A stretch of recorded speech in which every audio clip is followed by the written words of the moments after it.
এক ভাই প্রশ্ন করেছেন, বিধর্মীদের কোনো অনুষ্ঠানে খাবার খাওয়া যাবে কিনা? ধন্যবাদ প্রিয় ভাইজান। আমরা বলব যে বিধর্মীদের কোনো অনুষ্ঠানে যাওয়াই যাবে না। রাসূল বলছেন, মান কাসারা সাওয়াদা কওমিন ফাহুয়া মিনহুম।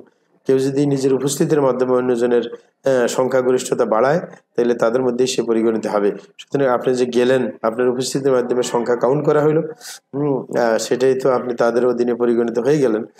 সুতরাং এটা ভয়ঙ্কর কাজ। তাদের খাদ্য আপনি খেতে পারেন না। বিশেষ করে যদি আপনার বিধর্মী, মানে আমাদের পাশে তো হিন্দু আছে, হিন্দুদের যে জবাই করা পশুটা সেগুলো তো খাওয়া যায়ই নেই। সুতরাং আপনার এবং উপস্থিতির মাধ্যমে কিন্তু সাপোর্ট দেওয়া হয়। আপনি উপস্থিত হইলে মানে সাপোর্ট দিলেন, সুতরাং এগুলো ভয়াবহ গুনাহ। আর সুতরাং সেগুলো থেকে দূরে থাকবেন। কখনো তাদের খাদ্য, মানে এই যে যেগুলা ধর্মীয় তারা অনুষ্ঠান করে, 12 মাসে 13 পূজা যে বলে, এগুলো যত অনুষ্ঠান করে এগুলো ধর্মীয় ব্যাপার। সুতরাং উপস্থিতির মাধ্যমে সাপোর্ট দেওয়া হয়।